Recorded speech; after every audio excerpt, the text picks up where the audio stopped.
Muy buenas tardes a todos, Padre Carlos, Pío del Inmaculado Corazón, el Padre Carlos Pan.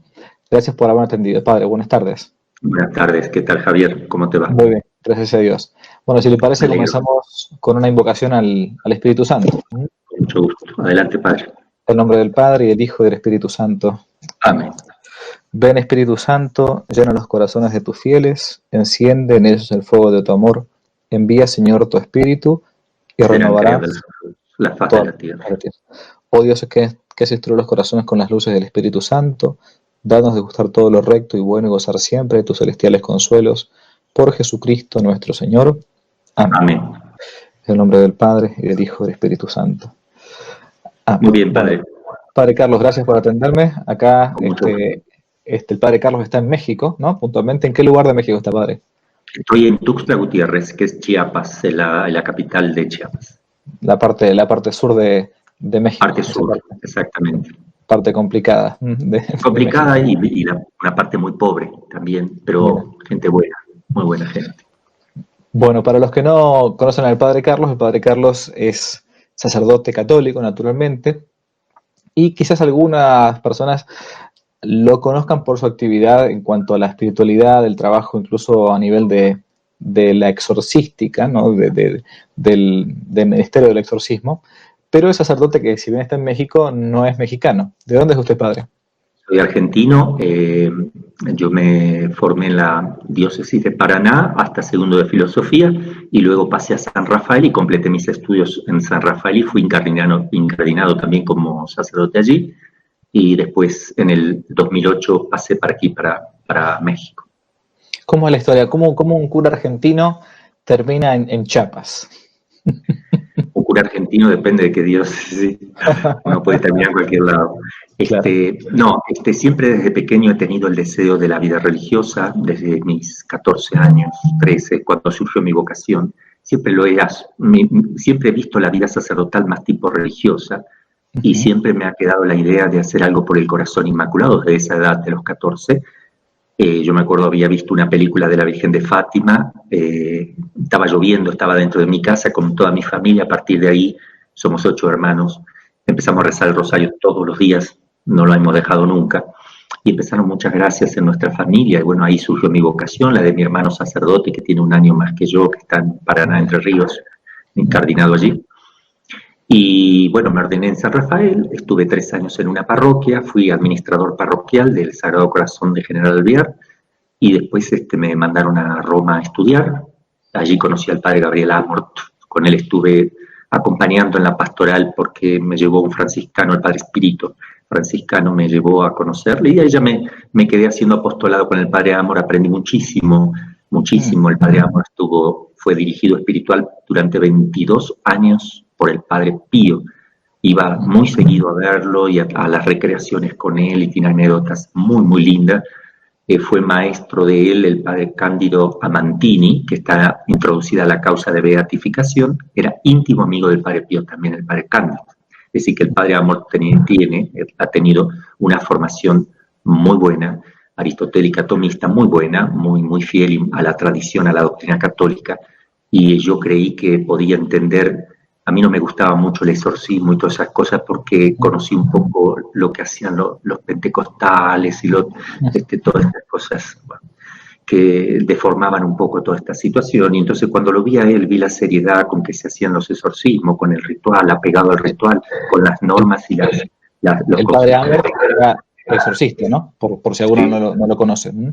exorcista de Roma, yo creo que el principal, el más conocido en ese momento, hasta ahora que falleció, ¿verdad? Pero ha hecho muchísimos discípulos, ha tenido muchos discípulos.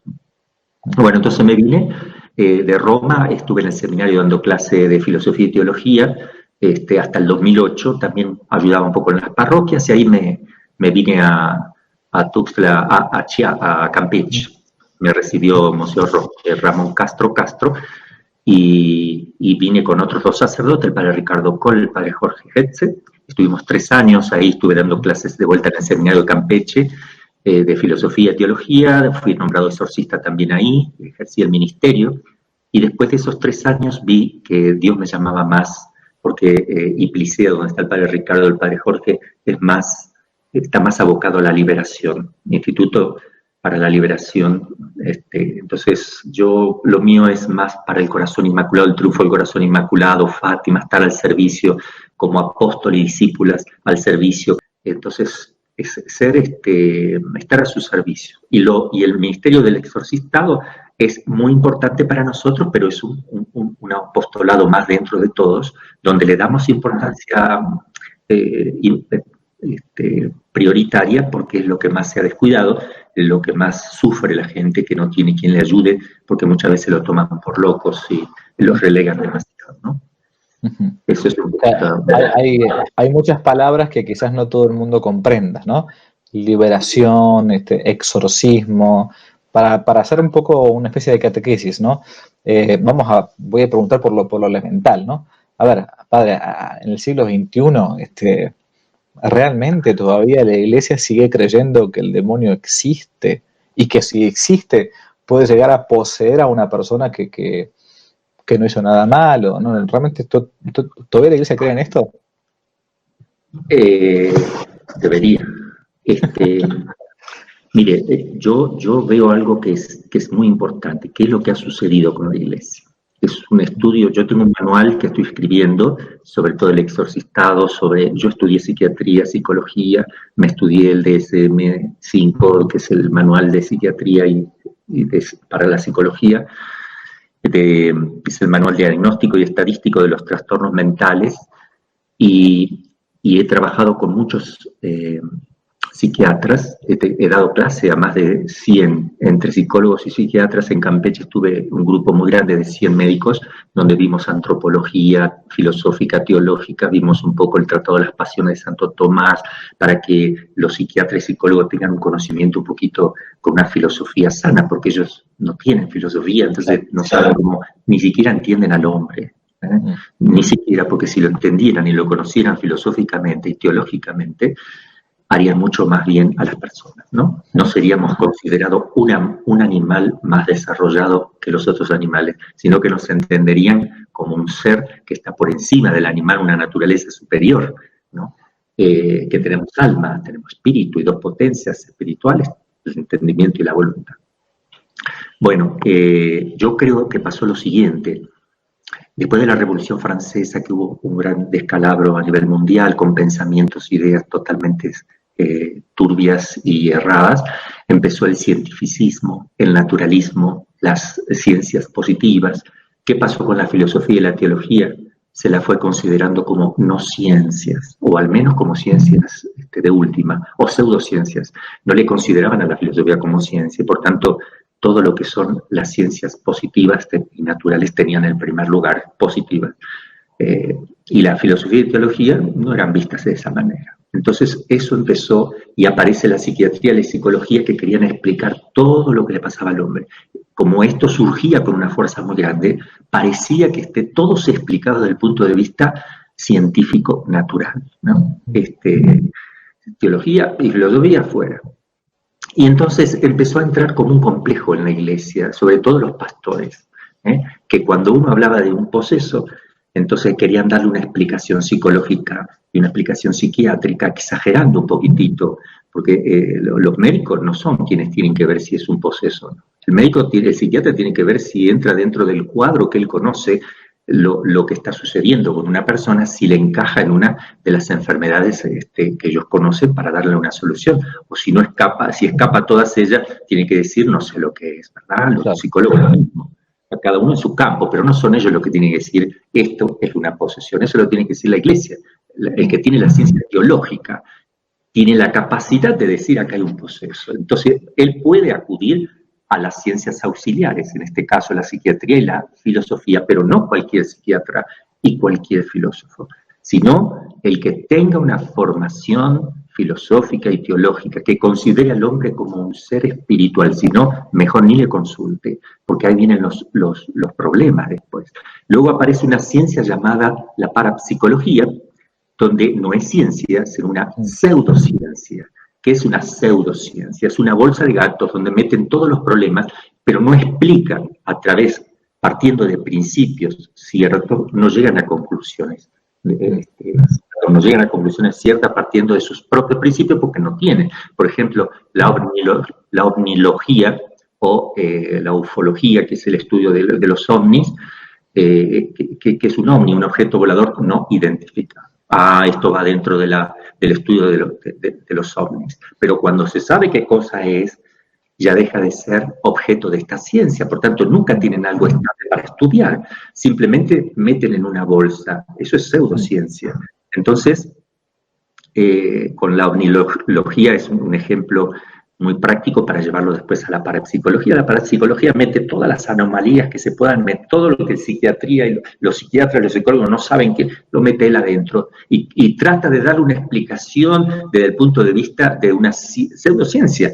Pero en realidad ellos, si están metiendo todos los problemas en esa pseudociencia, cuando saben lo que es, la deben derivar a su ciencia correspondiente. Si ven que es un problema psiquiátrico, no, esto es psiquiátrico, se lo tienen que dar al psiquiatra, esto es psicológico, se lo tienen que dar al psicólogo, esto es teológico, se lo deben dar al sacerdote. Entonces es una pseudociencia porque él no va a dar ninguna explicación, ni va a dar solución, ni llegará a conclusiones ciertas a partir de los principios. No sé si les he dicho algo. Entonces vino toda esta vergüenza y hay un teólogo, Conrado Balducci, muy bueno porque él estudió filosofía y teología aristotélica tomista, tiene una buena formación, pero él escribió varios libros, El demonio existe, Tratado de Demonología. Él mismo dijo, porque yo lo he escuchado en Italia hablando por televisión, nunca él ha tenido un caso de posesión, ni siquiera ha visto un caso, solo es un teólogo que habla en abstracto, a partir de principios nada más. Pero él tiene dos errores que son muy graves. Uno es que acepta la parapsicología como una ciencia, primer error, y ahí crea una gran confusión, entonces todos dicen así, esto es parapsicológico, como sacándose de encima los problemas. Y esto es grave, porque si nosotros estamos considerando que es ciencia, siempre vamos a tener problemas, no le vamos a ayudar a la gente así, ¿no? Y otro tema que él pone es que dice ahí que cuando uno tiene un maleficio que le han hecho por brujería, etcétera, uno de magia negra tiene que ir a consultar a alguien que tenga magia blanca para que le quite eso. No, eso no es así. No hay que ir a nadie, porque tanto la magia negra como la magia blanca, siempre lo mismo, son dos cabos distintos de una misma pinza, digamos, siempre está bajo el influjo del mal, digamos, ¿no? Entonces creo yo que este es el problema, el no poner las ciencias en su lugar, que ha creado esta confusión. Pero gracias a Dios, a partir de Juan Pablo II y después de Benedicto XVI, han restablecido todo este tema de concursos de formación. Yo estando en Roma lo veía, todo el esfuerzo que se ha hecho con los legionarios. En el colegio de los legionarios se hacían ahí los cursos de formación y le han dado muchísima importancia y por eso se ha levantado ahora todo este tema, está siendo más respetado y usado como debe ser. Creo que se ha hecho mucho bien. Y una persona puede estar posesa por algo malo que hizo o pude yo no haber hecho ninguna cosa mala y lamentablemente sentirme, bueno, de algún modo víctima de una posesión, de una obsesión. Es decir, puedo recibirlo de modo de arriba, digamos, porque alguien hizo algo antes respecto de mí, un trabajo, como a veces le dicen, o necesariamente yo tengo que haber hecho algo voluntariamente, como el juego de la copa, la ouija o esas cosas. Uno puede quedar poseso por no haber hecho nada, justamente porque no hace nada. Es decir, una persona que que es un ente, que no evita el mal, nada más, no hace el bien, en ese sentido, una persona que se deja estar. El problema está aquí, que desde el momento que alguien vive como si Dios no existiera, está ya totalmente expuesto. No quiere decir que vaya a quedar proceso, pero está expuesto. ¿Qué quiere decir expuesto? Que si llueve y hace frío y te mojas, estás expuesto a una neumonía. No quiere decir que te la vayas a agarrar, pero estás expuesto, están todos los elementos expuestos. Entonces, una persona que vive en gracia, de oración, una persona que vive de verdad su vida espiritual, es muy difícil que el demonio le pueda hacer algo. Una persona puede hacerle un maleficio, pero tiene que pasar por tres cosas. Que lo haga el maleficio, que lo sepa hacer, que el demonio lo quiera cumplir, porque el demonio es mentiroso e incumplidor muchas veces, y le hace mal a la persona que lo quiere hacer. La primera afectada va a ser la persona que busca hacer el mal, esa va a ser la primera persona. Y tercero, que Dios lo permita. Hay casos donde aunque la persona sea muy buena, Dios puede permitir, no porque le hicieron algo, o porque le hicieron algo, o si no, directamente que el demonio le moleste. Eso puede darse. ¿Con qué finalidad? Con la finalidad de una santificación, de ofrecer eso por la conversión de los pecadores. Lo digo porque tenemos el caso de Santa Gemma Galgani, que fue posesa, y su director espiritual, el padre San Germán de San Estanislao, era exorcista también. Entonces, él que era director espiritual, la exorciza varias veces, ella se tiraba encima de la gente, les escupía, todo lo que vemos nosotros, y le duró más o menos unos casi 15 días, todos los días y varias veces le hizo hasta que quedó liberada. Pero Jesús le había dicho, pasarás por una prueba muy fuerte que permitiré que te ocurra. Ella misma lo escribe, ¿no? Por ejemplo, estuvo posesa Santa María de Jesús crucificado, la arabita, carmelita, toda la vida, ella murió posesa. Nunca le hicieron exorcismo porque no se daban cuenta las hermanas tampoco, pensaban que era así nada más. Por ejemplo, ella estaba comiendo y veía gusanos, y eran de verdad, porque las hermanitas al lado decían, mirá, te estás comiendo un gusano, no, pero está rico. Era muy especial esta hermanita, una santaza, y le hacía cosas terribles, ella no decía nada. Ella tuvo los estigmas de Cristo también, como una gracia, etcétera. Pero muchas cosas le pasaban, pero ella no decía nada, y a veces la veían a ella media rara y no le decían nada, porque pensaban que eran fenómenos místicos, pero era el demonio que la molestaba permanentemente, ¿no? Y murió así, no hay ningún problema, porque el demonio puede molestar el cuerpo, pero no quiere decir que pueda apoderarse necesariamente del alma, sino que puede hacer alguna travesura con la parte corporal. Cuando digo el cuerpo, hablo también de los sentidos internos y externos, memoria, imaginación, sentido común, cogitativa, todos esos elementos los puede tocar, puede combinar, puede jugar. Hasta ahí puede llegar el demonio. Hasta ahí. Por eso esto es muy importante para los que llevan una vida espiritual, porque uno dice, ¿por qué yo siento que el demonio me pone pensamientos malos permanentemente o que me vienen tentaciones? ¿Y por qué no veo las inspiraciones de Dios con esa fuerza como cuando el demonio me tienta? ¿Será que el demonio es más activo y que Dios sea menos activo? No. Lo que pasa es que el demonio llega hasta los sentidos internos, externos, la parte sensible, tratando de tocar las potencias indirectamente, que son en la inteligencia y la voluntad, que no puede tocar directamente, ni menos aún estar en el alma. Pero como es sensible, es lo que más sentimos, rápidamente lo percibimos, porque viene de afuera. Afuera y parece que de adentro, como nosotros a veces pensamos que de adentro, que yo lo estoy pensando porque se mete en los sentidos internos. En cambio, cuando Dios inspira, mueve, habla, porque es de fe que Dios habla, es de fe.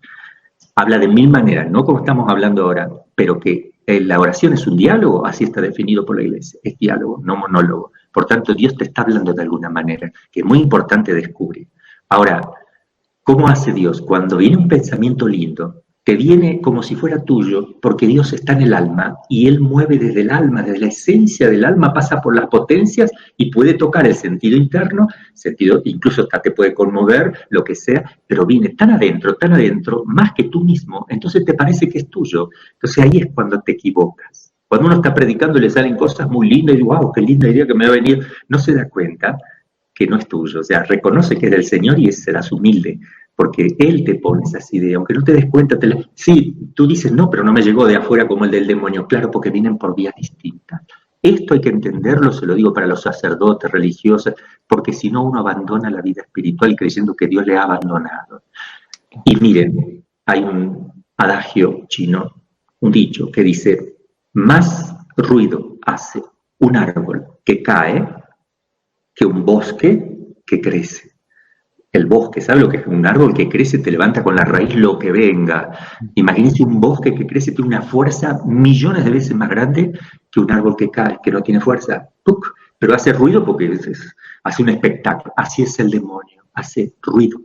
Por eso, si uno está en el ruido, si uno está con música todo el tiempo distraído, eso le favorece al demonio, porque es su campo, el ruido, la parte sensible, quiere que estés embotado de sensibilidad, de cosas, de imágenes, entonces para él está en su campo. Cuando hace silencio, estás en el hábitat de Dios, ahí ya empieza, puede actuar Dios ahí, cuando ya estás en el silencio. Esto lo aclaro, está fuera de lo que iba a decir, pero creo que es muy importante en la vida espiritual, tratándose del demonio, porque nos quiere hacer creer que Dios no nos atiende, o nos quiere hacer creer que Él sí actúa y que Dios no. Dios actúa, es acto puro, ¿cómo no va a actuar? Es acto puro, siempre actuando. ¿Y cómo padre, cómo reciben, o mejor dicho, cómo es recibido este ministerio del exorcizado, del exorcista, en la vida de la iglesia? Usted a lo largo de la vida como sacerdote ha encontrado críticas en el mismo seno de la iglesia, o todo bien, perfecto, adelante, es un ministerio más. ¿Cómo es recibido un exorcista, no? Medio como un bicho raro, como un loco. No, yo tuve la gracia en San Rafael de tener un grupo grande de sacerdotes que me ha ayudado en un caso tremendo que ha surgido ahí, del cual yo he viajado a Roma para hablar con el padre Amor. De este caso, él dijo, yo nunca tuve una cosa tan grande, un caso tremendo, de muchos fenómenos extraordinarios, muchísimo, de todo tipo. Hasta lloraban las imágenes, se llenaban de aceite, todo, porque el demonio puede hacer también esas cosas, ¿verdad? Puede ser de Dios o no. El demonio también podría llegar a imitar alguna cosita así. Pero un caso realmente complejo, yo la he visto volar en el aire, he visto sacar cosas de adentro, huesos podridos de la boca, yo se los sacaba de la boca uno y otro, lo analizamos y eran huesos humanos, de todo, yo no quiero ponerme en detalle. Ahí no tuve, sí, algunos siempre aparecen algunos celos y cosas así, ¿verdad? Pero después yo no le doy importancia. Yo trabajé en el ministerio del exorcistado en San Rafael tranquilamente con muchísimos casos. También estuve haciendo en otros lugares, haciendo discernimiento incluso en Italia, en Francia, en Estados Unidos y en Campeche muchísimo. Los 3 años que estuve me dediqué a full, y aquí también porque me lo pidió el que ahora es presidente de la conferencia episcopal, Monseñor Rogelio, me dijo, te apruebo el instituto, pero yo te pido que sigas siendo exorcista. Yo le digo, mire, Monseñor, lo mínimo, solamente le prometo los sábados a la tarde, no armé un equipo de exorcistas, un equipo de médicos, psiquiatras, psicólogos, yo siempre tengo equipo de gente, o sea, es muy lindo eso, trabajar con ellos, hablar de las enfermedades, y ya te voy a explicar algunas cositas, que cómo distinguir un esquizofrénico rapidísimo, pues ya estoy habituado. Por ejemplo, la Iglesia dice que un sacerdote no crea fácilmente, que haga uso de las ciencias auxiliares, ¿verdad? Que es la psicología y la psiquiatría, más la psiquiatría que la psicología, porque encontrar un psicólogo bueno es muy difícil, ¿eh?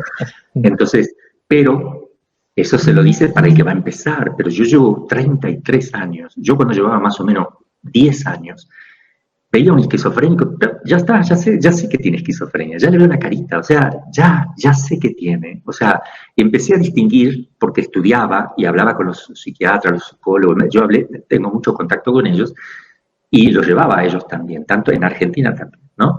Entonces uno aprende rápido y adquiere lo que llama el ojo clínico, que esto es muy importante después de mucho tiempo. Un exorcista debe aprender con otro, no solito, porque no sabe ni cómo empezar, ni qué hacer, y ahí lo confunde, el demonio lo da vuelta. Yo incluso llevo 33 años y tengo que estar atento porque me da vuelta también en cualquier momento, me crea una confusión, ¿no? Dentro de ello. Entonces hay que tener mucho cuidado. ¿Y cómo ya que tocó el tema cómo darse cuenta si uno está frente a un poseso o a un enfermo psiquiátrico? Hoy el mundo moderno es un mundo que realmente no solamente enfermo, sino que enfermante, ¿no? Y bueno, todos tenemos un cierto grado de neurosis, dicen algunos. ¿Cómo darse cuenta con el ojo clínico si una persona está, digamos, sufriendo una enfermedad psíquica o algo preternatural?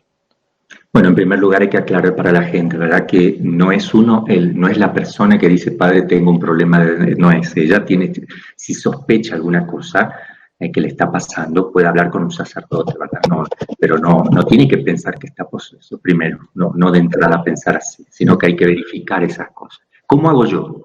A ver, ¿cuáles son las enfermedades que se pueden confundir con la posesión según los psiquiatras? O sea, yo les voy a decir, cuando un psiquiatra, si llega a ver un poseso, supongamos que el poseso va directamente a un psiquiatra, o el que tenga una vejación, que es otra cosa, no es cuando el demonio ya lo toma con toda su facultad, sino que tiene molestias en el cuerpo, cuando uno le hace oración, vomita, tiene ciertas cositas que le pasan. Y también la obsesión diabólica son pensamientos totalmente desproporcionados, que no es el TOC, trastorno obsesivo compulsivo, que es otra cosa. Entonces, por la temática uno se va dando cuenta.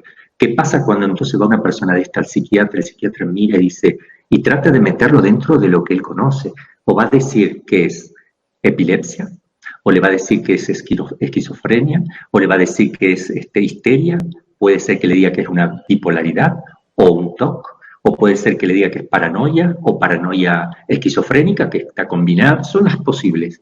Entonces, ¿cómo sé yo? A ver, viene una persona y me dice, padre, yo he ido al psiquiatra ya y me ha medicado para esquizofrenia y sigo igual, entonces fui a otro, y fui a otro, y fui a otro, y fui a otro, y me siguen medicando, uno me dio por paranoia, otro por esquizofrenia, y a ver, yo le pido los estudios, los leo, los veo.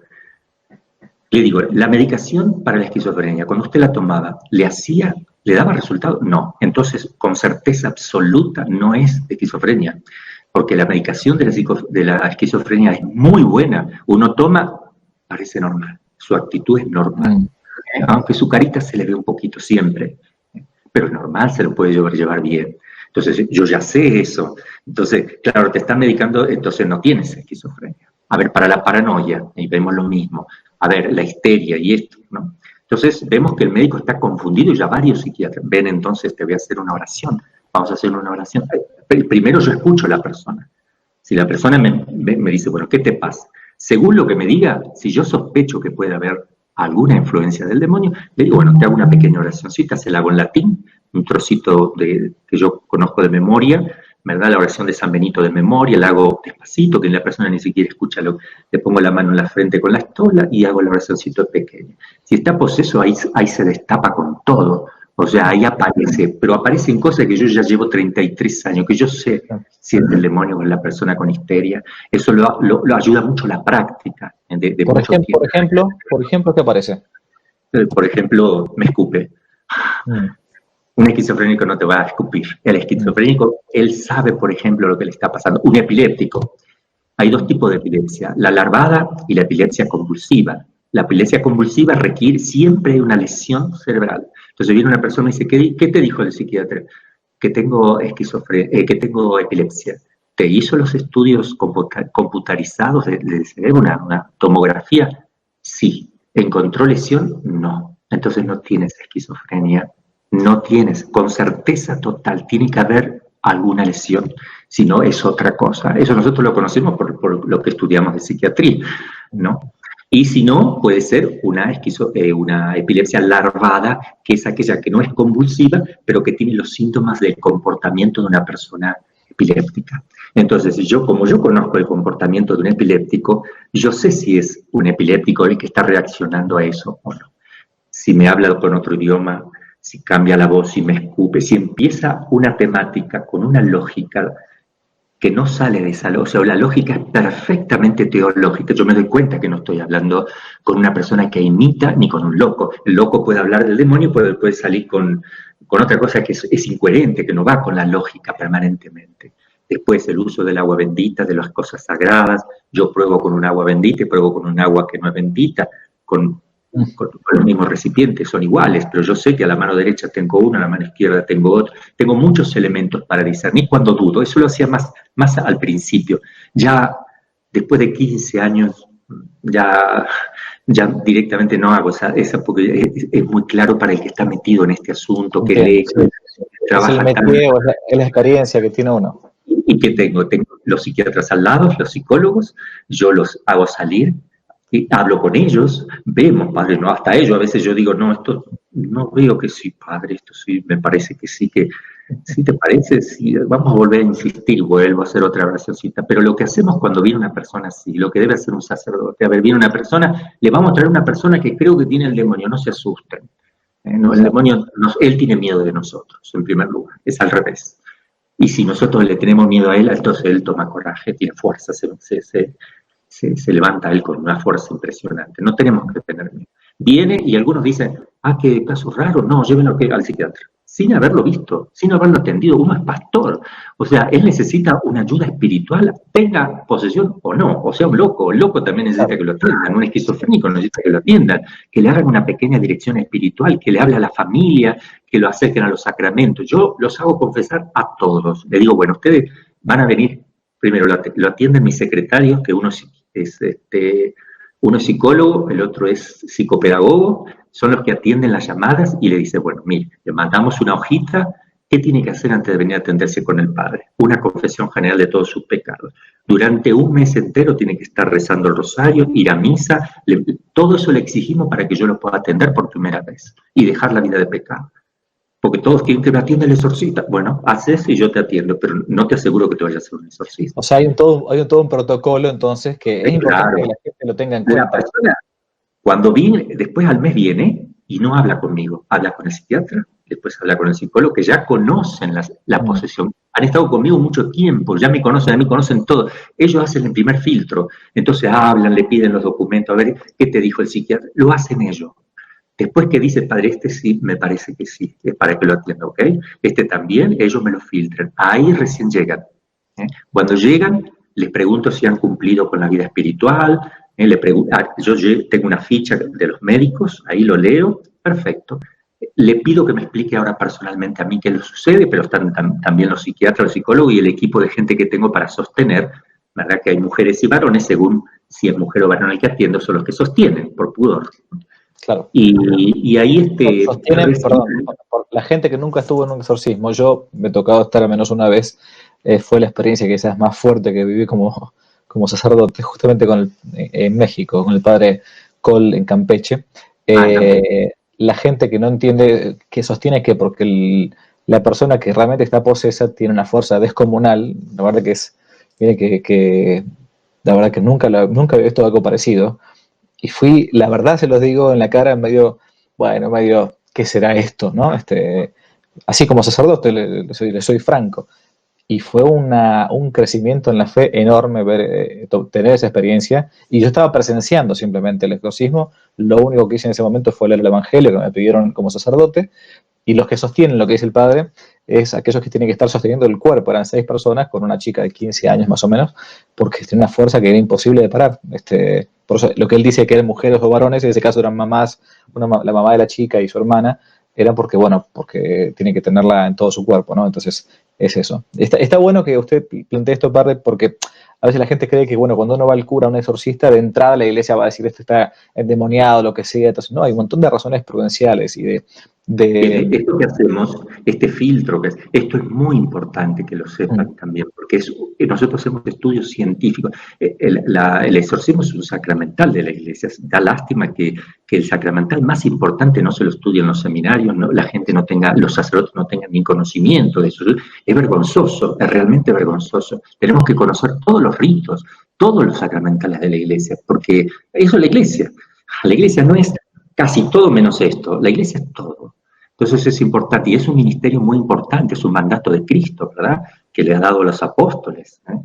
Y curar enfermos. Curar enfermos, la iglesia Cristo mismo estableció un sacramento de la unción, y la iglesia hace uso de ese que instituye Cristo justamente para los enfermos, cuya función primaria es el bien espiritual, el alivio, el perdón de los pecados y preparar el alma para alcanzar la vida eterna. Pero tiene un efecto secundario que es la sanación también. O sea, el sanar enfermo, la iglesia lo tomó con un sacramento cuyo efecto secundario lo estás realizando. ¿Y cómo hace para expulsar demonios? El sacramental del exorcismo. Se ha dejado, pero son los dos elementos que siempre han estado, y la predicación del reino y la llamada a la conversión, que eso la iglesia hoy dudo que estemos llamando a la conversión. Hoy dudo que la iglesia esté en esto está fallando. Yo pensé que este punto nunca se iba a fallar, porque digo, al menos predican la conversión, que se bauticen todo el mundo, y que se convierta, en el que se bautice, que se salvará, el que no se condena. Lamentablemente parece que ahora, si uno quiere convertir a alguien, le está faltando el respeto a la persona, está atropellando sus derechos, su libertad, pero es una barbaridad, porque uno no tiene que imponerle al otro, lo convierte porque le habla de Cristo. La conversión, ¿qué es? El alma que se enamora del Señor, de Cristo que ha muerto por él y que abre las puertas del cielo. Eso es la conversión. No hay ninguna violación de nada aquí. Yo violaría el mandato de Cristo. La última pregunta, sí. Padre, si lo saco del tema del exorcismo y pasamos a otras que tenía. Brevemente, muy cortito, ¿cualquier sacerdote puede ser exorcista o hace falta que el obispo nombre a un sacerdote para que sea exorcista? La iglesia distingue dos cosas. El exorcismo solemne, que solamente lo tiene el obispo por ser obispo, y el obispo solo, por ser obispo y tener él el poder, lo puede delegar a quien él quiera. Entonces, para hacer este exorcismo solemne, ¿qué significa? Que lo haga la iglesia a través de uno. Es la iglesia, es el poder mismo de la iglesia. Para que eso se produzca y de verdad sea el poder de la iglesia y no sea una imitación, tiene que ser con permiso expreso por escrito o cada caso también de palabra del obispo. Pero uno puede, sin el permiso ese, puede rezar por las personas. Hacer un Padre Nuestro es una oración de liberación. Líbranos del malo, del malo. Cualquier cosita que uno rece pidiendo que se aleje de una persona el demonio y que Dios le habite en su corazón, que se alejen los males, etc. Eso es un exorcismo en sentido genérico, pero no es el exorcismo solemne. Mejor llamarle, para no confundirlo, se le suele decir oración de liberación para que no se crea que es un exorcismo. Esa palabra la usa la iglesia con el nuevo ritual, pone oración de liberación para que uno haga en su casa y tiene en el ritual del exorcismo para que uno, la persona afectada y los familiares tengan para rezar en su casa, oración de liberación, letanías y todo pidiendo la liberación de la persona. Es decir, la iglesia acepta ese lenguaje. Para nosotros es un poco duro, feo por la teología de liberación, nos queda una cosa media fea en la cabeza, ¿verdad? Pero es una manera de usar esa palabra para no confundir del exorcismo en general y no confundirlo con el solemne. Perfecto, ¿okay? Clarísimo. Bien, nos alejamos un poco ahora de la temática del exorcismo, nos alejamos un poco totalmente del demonio. Vamos a otros temas que yo tenía preparados. Últimamente han circulado algunos de sus sermones acerca de la actual situación en la iglesia, sobre todo respecto al tema del coronavirus, los sacramentos, de por qué uno no puede ir a misa. ¿Por qué cree usted que sus sermones causaron tanto revuelo en muchos lugares? La verdad que yo también me preguntaría por qué. Nunca me imaginé que esto iba a ser así. ¿Será que nadie dice nada? ¿O son pocos? ¿Qué hice yo? Leí el código y el catecismo. Y lo expliqué. ¿Qué fue lo que dijo? ¿Qué proponía? Hablé de lo que es el laico en la iglesia. Es un sacerdote no ministerial, no está ordenado sacerdote. El sacerdocio común de los fieles hacen presente a Cristo a través de sus acciones cotidianas. Por eso son sacerdotes y participan del sacerdocio de Cristo. Ojo que se distingue del sacerdocio ministerial, no de grado, no solo de grado, sino sustancialmente. Digamos, son cosas totalmente distintas, ¿no? Pero tienen el sacerdocio de Cristo participado. Ellos son responsables, los laicos, como iglesia. Dios le va a pedir cuenta, le va a decir, a ver los talentos si lo has reproducido. Tú tenías que amar a la iglesia, cuidarla, sanar a la iglesia, ungirla con aceite, decir, las llagas que tiene la iglesia por todos lados, ¿qué has hecho por ella? ¿Cómo ayudas a tu iglesia? ¿Cómo defiendes el culto a Dios? ¿Cómo defendiste el culto de Dios? El que me niegue delante de los hombres, yo lo negaré delante de mi Padre. Es decir, preguntará al Señor a los laicos también. ¿Tú me has reconocido? ¿Tú me has defendido? Sí, un pastor no te quería... Él erró en su juicio. Tú veías que estaba errado, porque un pastor puede errar. No tiene la infalibilidad, puede errar en su pastoral. No hay ningún problema. Eso lo sabemos, todos podemos errar. Entonces, que un laico vea, pero acá Monseñor a lo mejor no se da cuenta. Yo voy a ir a hablar. Voy a escribirle, a ver, Monseñor, por favor, tiene total derecho. O sea, porque los obispos están al servicio de los laicos. Los sacerdotes también están al servicio de los laicos, de la iglesia, pero de los laicos también. Ellos tienen derecho a ser asistidos por nosotros. Entonces, se creó un clima que parecía que si un laico levantaba el dedo para hacer una pregunta, lo tachaban de desobediente, de crear confusión en la iglesia, de soberbio, de maleducado. No, por favor, eso creo que es importante. Entonces yo leí el Código de Derecho Canónico, leí el Catecismo de la Iglesia Católica, los puntos donde habla de la importancia que el laico, ¿verdad?, tenga libertad en la iglesia para actuar también. Y hay que obedecer, dice el Catecismo, a Dios antes que a los hombres. Y yo estaba viendo que la iglesia, en general, no en todas partes, pero sí en general, como que se estaba supeditando, bajando la cabecita demasiado al gobierno político. Entonces hay que tener cuidado, porque la iglesia es autónoma, la iglesia está por encima, la iglesia tiene realidades que trascienden lo temporal. Deberían ser los políticos, los gobernantes, que le dicen a la iglesia, recen, aclárennos, háblenos de la fe, háblenos de la vida eterna, en este momento denos algo que nos asista, porque nosotros no sabemos, los médicos hacen lo que pueden, pero no somos Dios. Pero parece al revés, como que la parte humana es la que da la última respuesta en una situación de crisis. No, siempre lo dio la Iglesia. En situación de crisis siempre la Iglesia levantó la bandera, siempre la Iglesia fue adelante, hasta tal punto que ahora Donald Trump dicen que es el número 1 de la lucha contra el aborto. El número 1, y la Iglesia no es el número 1, no fue nombrada. No fue nombrada, no se escucha. El número 1 en defender la ideología, en no permitir el ingreso ni que se propague la ideología de género. El número 1 también es luchar contra el marxismo y el comunismo. Claramente lo rechaza y habla del nuevo orden mundial. La Iglesia, ¿dónde está? Ya, la Iglesia, perdón, yo dónde estoy. Nosotros como Iglesia, pues yo no le echo la culpa a ningún obispo en concreto. Yo simplemente digo, nosotros como Iglesia estamos fallando, tenemos que ser la número 1. Entonces, eso quise explicar, que tenemos que dar la vida por Cristo, tenemos que estar dispuestos a morir sin miedo. Todos vamos a rendir cuenta. Yo me gustaría entonces, cuando yo di este sermón, se enojaron algunos un poco. Yo digo, bueno, yo en conciencia hablé.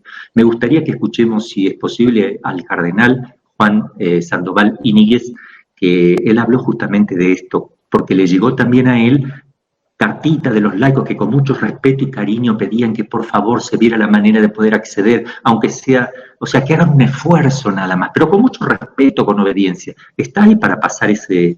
¿Cómo no? Ahora, ahí lo escuchamos. Muy estimados amigos, me sorprendió la respuesta desagradable, agria, que algunos eclesiásticos dieron a la petición de los laicos. Los laicos pedían poder acercar los sacramentos, poder comulgar, poder asistir a misa. Y algunos eclesiásticos, presbíteros, párrocos, monseñores, un arzobispo y hasta un cardenal dieron respuestas un poco agrias. Los tacharon de desobedientes, transgresores de la ley. Entonces, no han transgredido la ley, pidieron a las autoridades legítimas, que son los obispos, y causantes de divisiones, los que crean confusión, faltos de visión eclesiológica, ¿no? Ya sacaron la palabrita esa, pues vale mucho, ¿verdad? Sacramentalistas, si no han comulgado, por amor de Dios, en tres meses casi. Necios, eso les dijeron, necios, tercos, faltos de formación, pueblo desobediente, pueblo soberbio, el de México, así lo catalogaron algún monseñor por ahí. Son las ovejas que quieren mandar a los pastores. No, si no están mandando, están pidiendo. No están disponiendo, ellos están pidiendo. La mala intención de ir desgastando a la jerarquía. Hasta eso le encontraron una mala intención. Y poner en tela de juicio la autoridad de la iglesia. Pues si están recurriendo a la autoridad, ¿cómo la ponen en tela de juicio? Los que reniegan del obispo, reniegan de la fe. Ah, sí, renegar del obispo y renegar de la fe son dos cosas distintas. El obispo es un servidor, la fe es lo que Dios nos ha dicho que aceptemos en el corazón y en la mente, es otra cosa. Es una petición muy razonable. Yo creo que el grito de aquellos mártires de los tiempos de Juliano el Apóstata atraviesa los siglos y llega hasta nosotros. Aquellos mártires gritaban: sine dominico no podemos, sine dominico non possumus, sin la Eucaristía del domingo no podemos. Yo creo que permanece todavía en muchos de nosotros clérigos la idea de que los laicos son cristianos de segunda, menores de edad, que no tienen ningún derecho, ninguna voz en la iglesia, y los que así pensemos andamos atrasados. El Concilio Vaticano II hace ya 60 años, le reconoció a los laicos su estatuto de pleno derecho de cristianos, por el bautismo. Los laicos, como nosotros los clérigos, por el bautismo somos hijos de Dios. Por el bautismo somos hijos de Dios, miembros del cuerpo de la iglesia, que es Cristo. Del cuerpo de Cristo, que es la iglesia. Herederos de la gloria, igual que nosotros los clérigos. Y claro, candidatos al cielo, si trabajamos, ellos y nosotros, cada quien en lo suyo por extender el reino de Dios. Además, el Vaticano II hizo un documento sobre los laicos y después siguieron extraordinarios documentos de los sumos pontífices sobre el laicado, que nos enseñan que los laicos tienen derechos y deberes en la iglesia y que nosotros los clérigos tenemos que respetar su dignidad, sus derechos y también el derecho de opinar. No en cosas de fe, porque a lo mejor no están preparados, pero sí en muchas cuestiones que atañan a la inserción de la iglesia en el mundo y a la difusión del evangelio en el mundo. En eso pueden estar más informados que nosotros. Tienen el derecho, por lo tanto, de pedir, de opinar y de expresar su pensamiento. Y nosotros tenemos la obligación de escucharlos y pedirles consejo en muchas cosas de las situaciones mundanas que para nosotros son desconocidas, que para los clérigos son ajenas. Ellos lo saben y tenemos que preguntarnos. Tenemos que preguntarles a ellos. Yo creo que tendríamos que alegrarnos de esta petición que han hecho los laicos de querer comulgar, de querer recibir a Dios. Hay hambre espiritual. Saben que la solución en último término de este y otros problemas que puedan venir, la solución está en manos de Dios. Nos había de dar tristeza que los laicos dijeran, qué bueno que cerraron los templos, qué bueno. Así ya no tenemos obligación de ir a misa ni nada, que bueno, ya nos vamos a descansar más a gusto los domingos. A los obispos y demás sacerdotes, yo les pido que reconsideren esta respuesta que han dado y me da tristeza que así hayan respondido. Y a los laicos les digo que están en su derecho, que con comedimiento, con respeto, pidan. Si no se puede, pues ni modo, pero si se puede, que se lo concedan. Bueno, primero tenemos que entender algo, para que todos los laicos sacerdotes, creo yo, que quiero hacer un pequeño aporte también en esto, ver a la iglesia, lo que es la iglesia. La iglesia es Cristo. Él es cabeza de la iglesia, pero es la iglesia, es la cabeza. La iglesia es María Santísima. Ella es hija y es madre de la iglesia, es miembro de la iglesia también. O sea, cuando yo digo la iglesia tengo que tener mucho cuidado, muchísima unción. Es la esposa de Jesús que sale del costado abierto, es misteriosa, tiene una realidad divina y humana.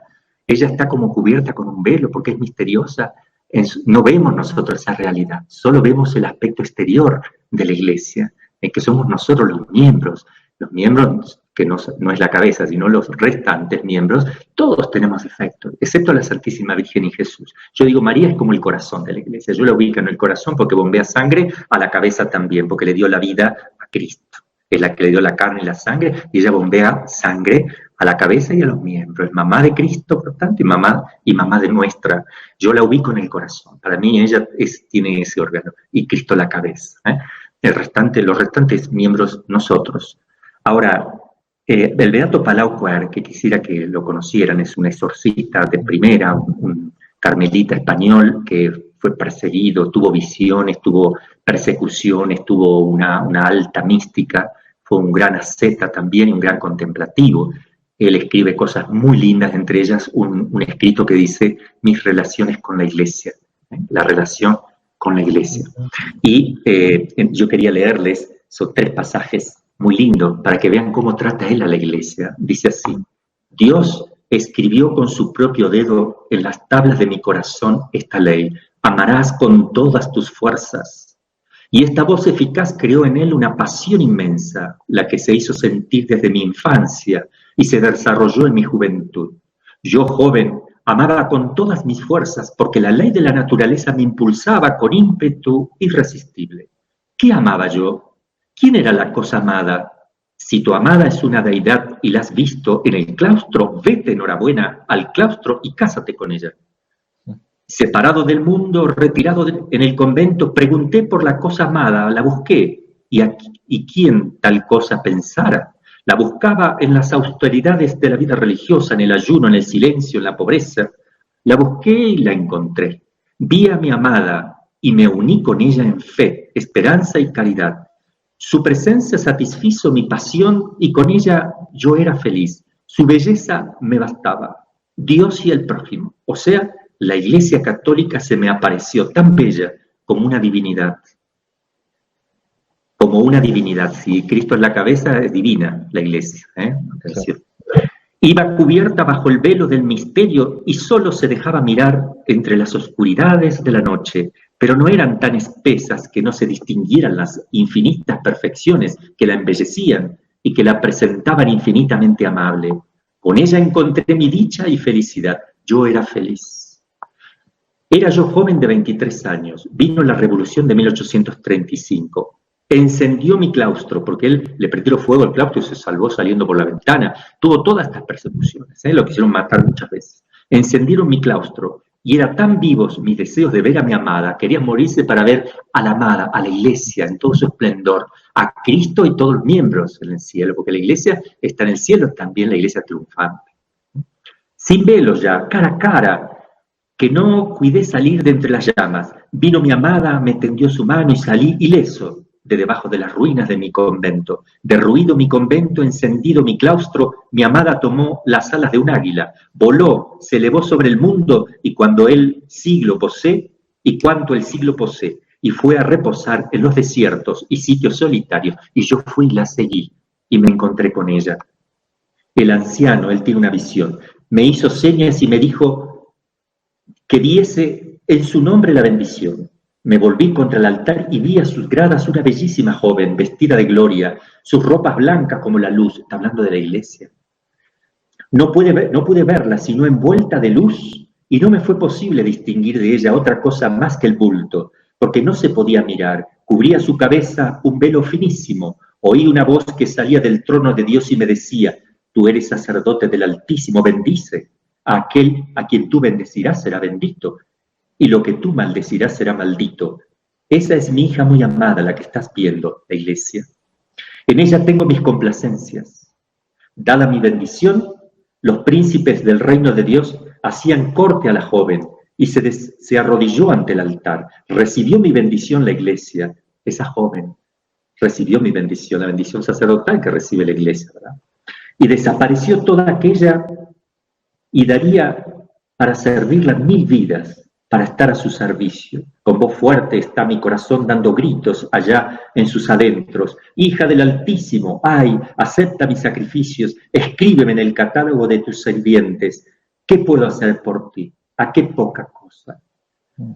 Bien, es un lenguaje un poquito también español de esa época, pero muestra a la iglesia como una joven. Él se enamora de la iglesia, el sacerdote se tiene que desposar. Este anillo que yo llevo aquí es el desposorio con la iglesia, ¿verdad? Y también con la Santísima Virgen, que eso, porque le servimos a ella, con Cristo, la iglesia, la Santísima Virgen. Pero nosotros cuando hablemos de la iglesia, por favor, hablamos de los miembros en general y nos incluimos todos. No podemos hablar mal nunca. Y el Papa es verdadero Papa, sucesor de Cristo, de San Pedro, auténtico, es el vicario en la tierra, el dulce Cristo en la tierra, y cada vez que tenemos que hablar de él, debemos hacerlo con sumo respeto y cariño. Amar lo que está ahí escondido, no amar un granito que tenga ahí. Lo exterior no es lo interior, lo que representa. A eso lo amamos, porque es la cabeza. En cuanto al punteo de iglesias, creo que quedamos muy, muy, muy claros.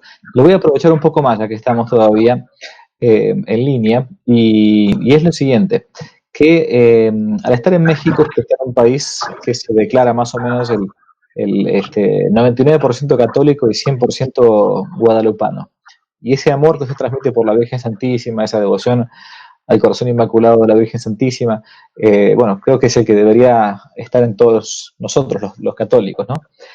Puntualmente, hay gente que quizás confunde este amor a la Virgen o esta devoción mariana con una especie de sentimiento folclórico o religioso. De hecho, puede haber, yo lo he visto en algunos países, que tanto son devotos de la Virgen Santísima como de San la Muerte, o de digamos, de falsificaciones o de ídolos, ¿no?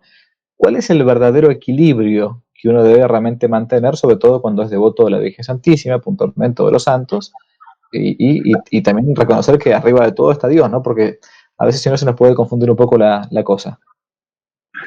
Mira, Javier, yo creo que después de la cristiada, cuando entregaron las armas los cristeros por una falsa interpretación. Hay una cosa muy extraña, que mataron inmediatamente todas las cabezas, se entregó todo al gobierno, el gobierno obligó a la iglesia a meterse en la sacristía, no le dejaban salir, a hacer procesiones, ni estar en los colegios, ni enseñar, ni catequizar, solo la misa. Entonces, llevamos muchos años aquí, donde el laico no hace nada porque no puede, se acostumbraron a estar adentro de una sacristía y recibir la misa, y Guadalupe, Guadalupe, Guadalupe, pero se dejó de evangelizar. En los colegios se dejó la presencia sacerdotal, porque no le dejaban dar clases, casi como tenemos nosotros en la Argentina, que uno quiere enseñar catequesis, nada, estaba prohibido eso, hasta hace poco, ¿verdad? Hasta la época de Fox, cuando vino Juan Pablo II, que levantaron, yo andaba con hábito y todavía no se podía usar hábito porque había una pena, una multa, pero tuvieron que sacarla porque si no el Papa tenía que pagar una multa. Bueno, ahí hubo un cambio bastante grande, se sacaron muchas cosas, ¿no? Pero hasta ahí, que se acostumbró el pueblo es guadalupano pero poco cristiano, esa es la palabra, es guadalupano pero poco cristiano, es una devoción a la Virgen de Guadalupe más de los sentimientos, más de una tradición sin fundamento y más de un folclore también, donde se hacen muchas cosas, se la quiere pero sensiblemente, no tiene contenido ese amor. Ustedes saben que no se puede amar lo que no se conoce, por tanto llega al plano de los sentimientos ese amor, porque no puede transformarse en un amor real, en un amor espiritual real, porque no hay verdadero conocimiento de la doctrina católica. Entonces a México le está faltando la catequesis, le está faltando el conocimiento de la fe, le está faltando la evangelización y salir a las calles, a hablar. Yo veo, ¿no?, con total respeto por todos mis pastores aquí, pero yo veo que les ha influenciado eso, como tienen miedo al gobierno, como que no se animan, porque por ejemplo el tema del aborto, la iglesia de nosotros está mal, tenemos miedo al COVID-19, de morirnos. Morirnos no es un pecado, matar es un pecado. Entonces tenemos que evitar el pecado, que maten niños inocentes, más que morirnos del COVID-19. Porque se había dicho que si tú contagias a otro, pecas contra el quinto mandamiento. Por favor, pecas contra el quinto mandamiento si no haces algo para que dejen de matar a los niños inocentes. Ahí cometes un pecado, porque eres cómplice, porque tienes el poder de hacerlo. Y llevamos cuántos años, no hemos hecho nada. Nada se hizo. A nivel mundial me digo esto. ¿Por qué la iglesia no triunfó con ese punto? ¿Dónde está el poder? ¿Cristo tiene ese poder? Claro que lo tiene. Somos nosotros los miembros defectuosos. Somos nosotros la falencia que tiene Cristo en este momento. Nosotros, porque si nosotros rezamos, hacemos penitencia y ponemos los medios prácticos, vamos a los hospitales, hablamos con los gobiernos, sí se hubiera sacado la muerte. Así como cuando le dicen algo a un judío o a un musulmán y le cortan la cara, le tienen miedo, porque entonces no le dicen nada. A nosotros nos pasan por encima, porque tenemos que ser astutos como serpiente, no solo manso como palo. Entonces ese tema lo tenemos que aprender. Iglesia militante, no vegetante. Son dos palabras distintas. Entonces ese tema es muy importante. Aquí en México la realidad es un poquito así. Tiene gente fabulosa, gente muy buena. Yo tengo gente maravillosa. A mi obispo lo quiero muchísimo, muy buen obispo. Hay sacerdotes muy buenos en todo México, pero nos está faltando aquí ese aspecto de la formación y de la militancia, porque somos sacerdotes que estamos esperando que llegue alguien, pero no salimos en busca de nadie, porque se creó esa tradición aquí, esa idea. Eso creo yo que es la realidad de México. Bueno, voy ya finalizando. Usted ha dicho una cosa que es, cuando se fue a México y todo, fue puntualmente por algo bien concreto, es decir, por seguir un secreto que Dios tenía con usted, ¿no? Es decir, puntualmente esto que Dios le estaba pidiendo en conciencia, ¿no? Y después, bueno, terminó siendo de algún modo fundador de una pequeña comunidad religiosa, ¿no? Con todo lo que eso implica al día de hoy, porque la verdad es que hoy por hoy fundar una nueva comunidad religiosa capaz que no tiene muy buena prensa, ¿no? Sobre todo por los problemas que han tenido varios fundadores en los últimos años, ¿no? Muchas comunidades nuevas en los últimos años tuvieron muchos problemas complicados. Voy a nombrar nada más que uno que es muy conocido de modo mundial, el padre Marcial Maciel, el fundador de los Legionarios de Cristo, justamente mexicanos. Y uno de los problemas fue que en vida ya era idolatrado, como diciendo, bueno, el gran padre fundador, ¿no? Y esto sucedió con otros también institutos religiosos. ¿Cómo hacer, en el caso suyo, para transmitir a los religiosos que un fundador es una persona más que simplemente secundó una gracia para armar algo nuevo en pos del bien de la iglesia y de las almas. ¿Cómo no creérsela? Bueno, yo cuando vi que tenía que hacer esto, una de las cosas que no me gusta es que me digan fundador, nadie me dice fundador acá, porque ya saben que me molesta, una de las cosas, y porque conozco todas estas cosas muy dolorosas en la iglesia, y hay un cariño natural que tiene un hijo con su padre. Por ejemplo, todo hijo pequeño ve al papá como Superman. O sea, los niñitos creen que es Superman, pero cuando van creciendo, van empezando a ver los defectos y ven que Superman no tiene ya los músculos que él creía, no tiene la capa para volar, no vuela. Entonces, el papá tiene que enseñarle también un poquito al hijo a ver la realidad, ser un poquito. En eso también tiene que ayudar el papá. El niño no se da cuenta. El papá tiene que enseñar, ¿verdad? Y preguntarle al niño y ver que también él necesita preguntarle cosas. Entonces, sí, ve que él participa, entonces no lo ve tan así. Entonces, una de las cosas que nosotros hacemos es, todo lo pasamos por el consejo de religiosos, tanto de varones como de mujeres, y la tercera orden.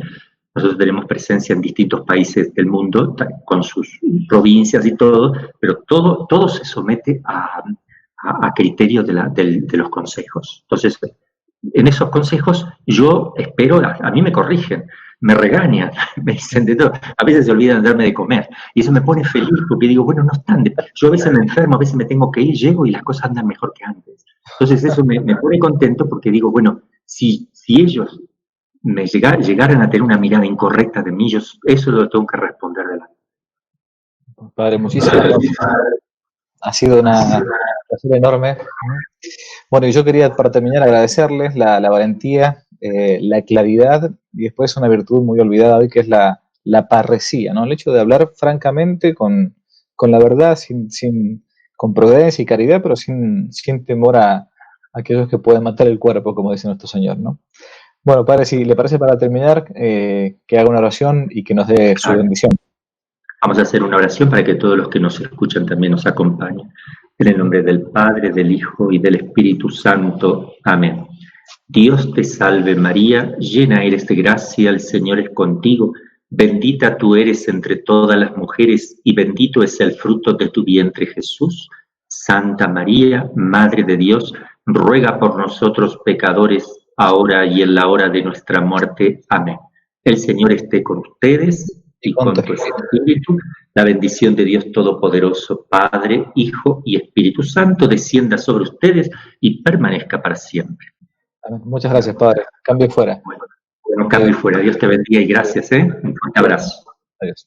Si le gustó el video, no olvide darle me gusta, suscribirse, activar la campanita y comentar. Para nuevos temas pueden dejarlo aquí abajo como sugerencia en los comentarios. Y también pueden seguirnos en nuestro sitio web donde tocamos temas de actualidad, de apologética y de formación. Dios los bendiga, que no te la cuenten.